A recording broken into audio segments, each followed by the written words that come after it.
Hello class, कैसे हैं आप लोग। सक्सेस सपोर्टिंग क्लासेस में मैं सतीश विश्वकर्मा आपका स्वागत करता हूं।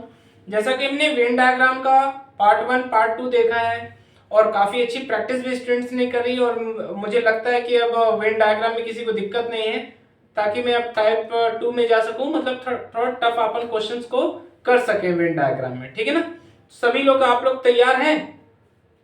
चलिए ठीक है, तो आज हम वेन डायग्राम पार्ट 3 में थोड़ा टफ क्वेश्चंस करते हैं, जो कि इस तरीके के क्वेश्चन एग्जाम में आते हैं।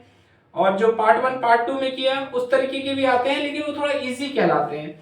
और ये जो होते हैं, ये और आगे के क्वेश्चंस इनसे रिलेटेड, ये थोड़ा टफ कहलाते हैं। अभी ये तो मैं बेसिक इसका आपको बता रहा हूँ, इसमें भी थोड़ा सा और कॉम्प्लिकेटेड करते हुए चले जाते हैं, जटिल करते हुए चले जाते हैं।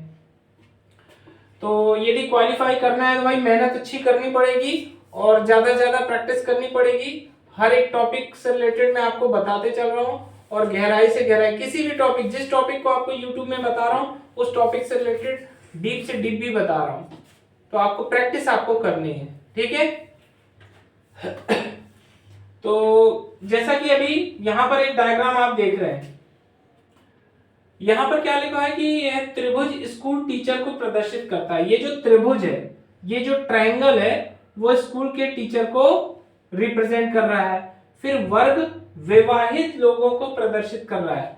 ये जो स्क्वायर है, वर्ग है, वो कितने, जो आदमी शादीशुदा हैं, वो विवाहित आदमी को प्रदर्शित कर रहा है। और व्रत संयुक्त परिवार में रहने वाले लोगों को प्रदर्शित कर रहा है। ये जो व्रत है, जो सर्कल है, वो जो कंबाइंड फैमिली होती है ना, जिसमें सभी लोग एक साथ रहते हैं, चाचा चाची दादा का सभी लोग, उसको हम संयुक्त परिवार बोलते हैं। ठीक है ना।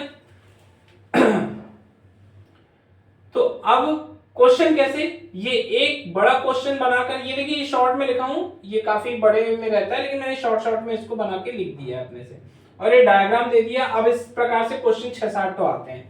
तो देखते हैं अपन क्या बोल रहा है। क्या बोल रहा है कि विवाहित लोग संयुक्त परिवार में हों, विवाहित लोग संयुक्त परिवार में, लेकिन स्कूल टीचर नहीं होना चाहिए। पहली बात तो स्कूल टीचर वाले कौन है, स्कूल टीचर वाले ये हैं।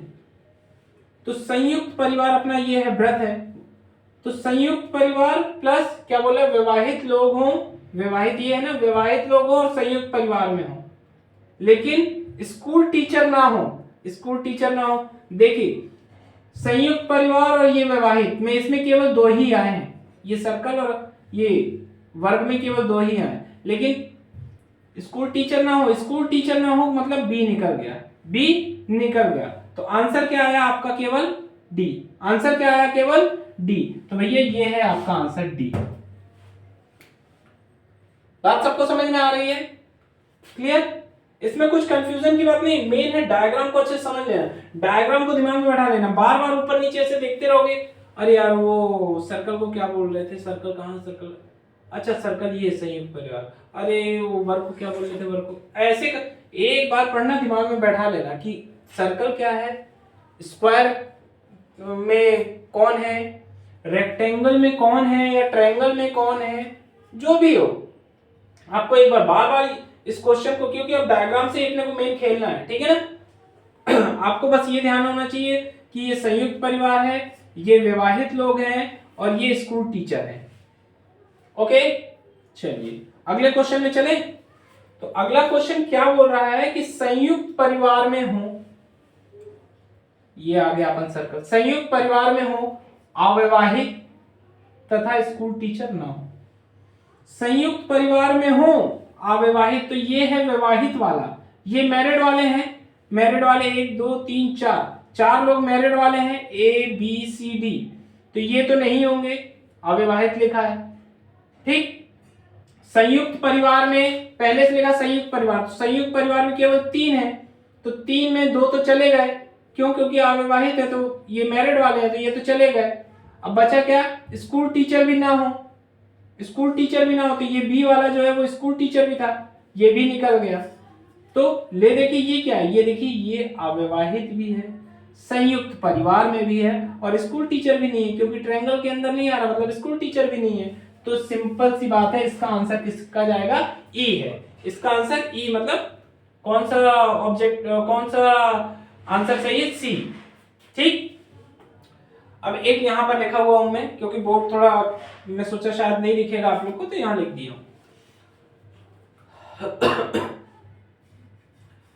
अब क्या बोल रहे हैं थर्ड में कि विवाहित शिक्षक हो संयुक्त परिवार में हो। विवाहित शिक्षक संयुक्त परिवार में हो, मतलब विवाहित भी हो, शिक्षक भी हो और संयुक्त परिवार में हो।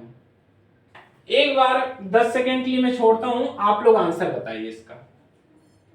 विवाहित भी हो, शिक्षक भी हो और संयुक्त परिवार में भी हो।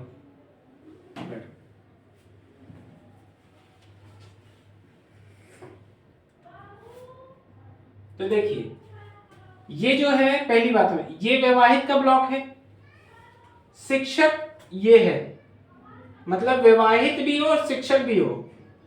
तो विवाहित भी हो शिक्षक भी हो, तो इसमें दो लोग हैं, इसमें दो लोग हैं, बी और सी।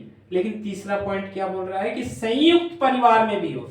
संयुक्त परिवार में जब जैसी बात संयुक्त की आती है, तो ये वाला जब सर्कल लगेगा तो सी हट जाएगा, केवल बचेगा क्या, बी, केवल बचेगा बी। मतलब इसका आंसर विवाहित हो, शिक्षक हो, संयुक्त परिवार में हो, तो यही एक बी वाला ही है, जो कि संयुक्त परिवार में भी है, विवाहित भी है और शिक्षक भी है। ठीक है ना, तो बी, बी कहां पर जा रहा है, ये वाला आंसर अपना सही है। ठीक, इस तरीके देखिए, ज्यादा टफ नहीं बन रहा है क्वेश्चन, ज्यादा टफ नहीं, लेकिन एक बार दिमाग में सेटअप जमाना पड़ेगा। क्या होता है, बार बार अपन को, क्योंकि ये बेसिक मैंने आपको बताया, हो सकता है थोड़ा इससे बड़े डायग्राम वाले भी आए और कॉम्प्लिकेटेड आए, तो एक बार अपने को पढ़ना है और इस डायग्राम को दिमाग में बैठाना है, और फिर उस तरीके से अपन कितने भी क्वेश्चंस को सॉल्व कर सकते हैं। ठीक है ना, तो कैसा लगा वीडियो, इसको कमेंट में जरूर बताइएगा। और इस वीडियो को भाई आगे हर एक वीडियो के लास्ट में जरूर बोल देता हूँ कि आगे भी फ्रेंड्स को आप फॉरवर्ड करिए, ताकि ज्यादा से ज्यादा बच्चे इस टॉपिक को पढ़ सके। और मान लीजिए इससे रिलेटेड कुछ क्वेश्चन आता है, तो उसको भी बहुत इजीली वे में सही आंसर को टिक कर सके। Thank you.